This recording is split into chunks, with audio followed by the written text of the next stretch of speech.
এয়া মই ইয়াত 450 গ্ৰাম লোকেল চিকেন লৈছোঁ। এইখিনি মই 1 চামুচ হালধি আৰু 1 চামুচ নিমখ দি পেলাই ভালকৈ সানি আধা ঘণ্টা মানৰ বাবে মেৰিনেট হ'বৰ বাবে ৰাখি থ'ম। এতিয়া এইখিনি মেৰিনেট হয় মানে আমি পিছৰখিনি কেনেকৈ কি কৰোঁ আহকচোন চাওঁ।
এয়া মই ইয়াত আধা চামুচ চিকেন মছলা দিছোঁ, আদা নহৰু পেষ্ট 1 চামুচ দিছোঁ আৰু বাকী থকা আধা চামুচ আদা নহৰু পেষ্ট মই তেলত দিবলৈ ব্যৱহাৰ কৰিম। এয়া মই পিচি লোৱা জালুক আধা চামুচ ইয়াত এড কৰিম। এয়া মই 1 চামুচ কাশ্মীৰী লাল মিৰ্চ পাউডাৰ দিছোঁ। এই মিৰ্চ পাউডাৰটো আপোনালোকৰ সোৱাদ অনুসাৰে ব্যৱহাৰ কৰিব পাৰে। এতিয়া মই গোটেইখিনি ভালদৰে এনেকৈ চামুচৰ সহায়ত মিলাই ল'ম।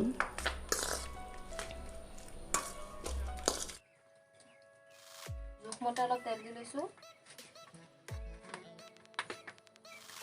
তেলখিনি গৰম হোৱাৰ লগে লগে এয়া মই কেইটামান পাঁচফোৰণ দি দিছোঁ।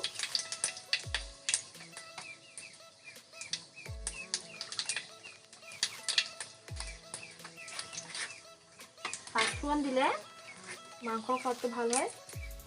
লগতে এয়া মই 2টা তেজপাত দিছোঁ।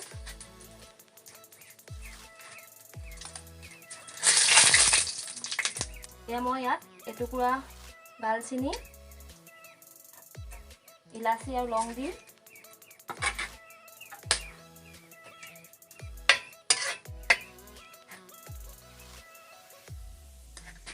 পিঁয়াজখিনি ইয়াতে দি দিম।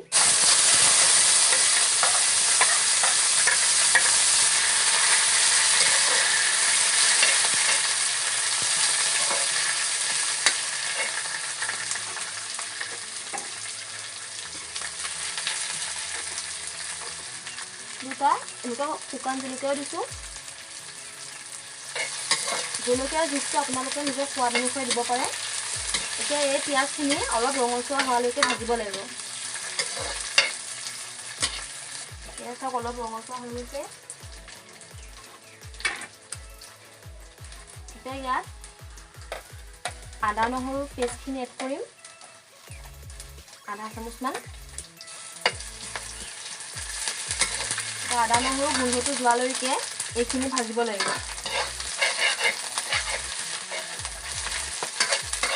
এতিয়া ইয়াত মাংসখিনি যোগ কৰিম।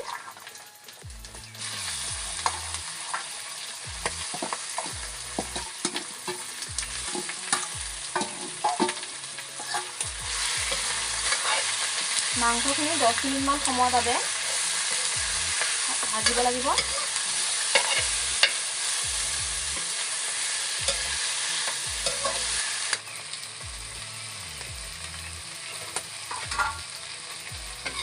এয়া 10 মিনিটমান ভজা হৈ গ'ল।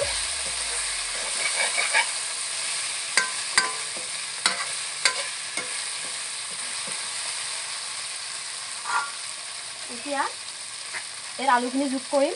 মই ইয়াত এটা আলু ব্যৱহাৰ কৰিছোঁ।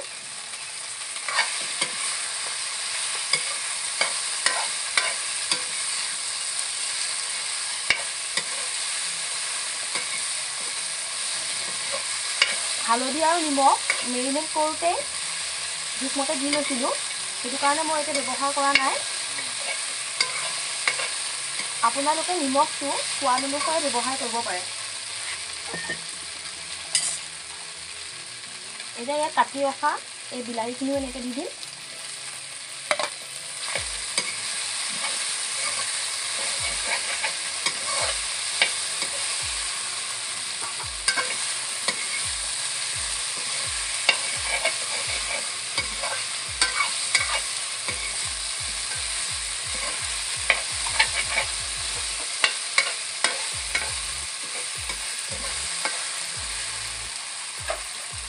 অকণমান পানী দি পেলাই ঢাকনখন লগাই দিম। মছলাখিনি সিজিব লৈছে।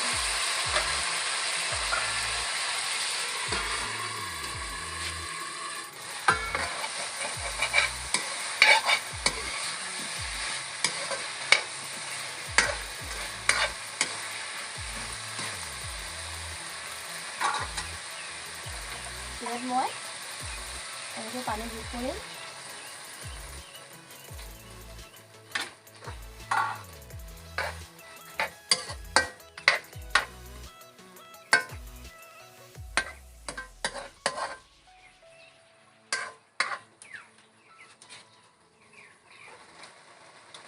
এয়া মই 1 চামুচ গৰম মছলা এড কৰিছোঁ। গৰম মছলা দিলে মাংসৰ গোন্ধটো বহুত ধুনীয়া হয়। এইখিনি ভালদৰে লৰাই ল'ম।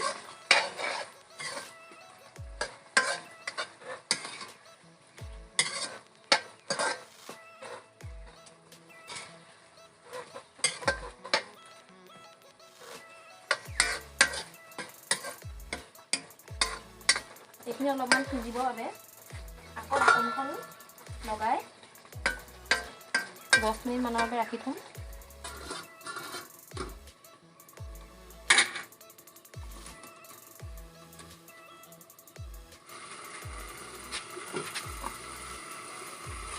এনেদৰে মাজে মাজে ঢাকনিখন দাঙি পেলাই লৰাই থাকিব।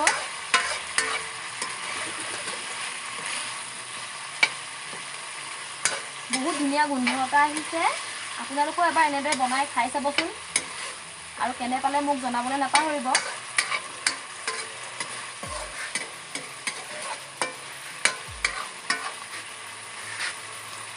এতিয়া ইয়াত আকৌ অলপমান পানী দি দিম। পানীৰ জোখটো আপোনালোকে নিজৰ হিচাপ অনুসৰি দিব। জোলকণ যিমান পনীয়া কৰিব বিচাৰে পানী সিমানখিনি এড কৰিব।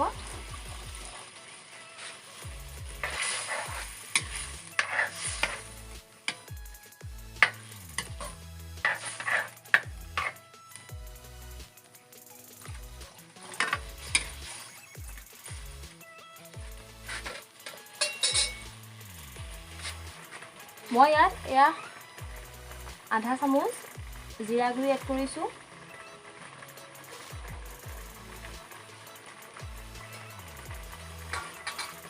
গোটেইখিনি ভালদৰে এনেকৈ লৰাই লৈ সিজিবৰ বাবে ৰাখি থ'ম।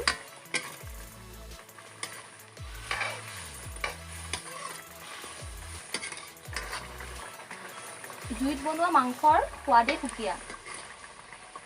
আপোনালোকেও এনেদৰে জুইত বনাই খাই চাবচোন এবাৰ, আৰু খাই কেনেকুৱা পালে মোক কিন্তু জনাবলৈ নাপাহৰিব।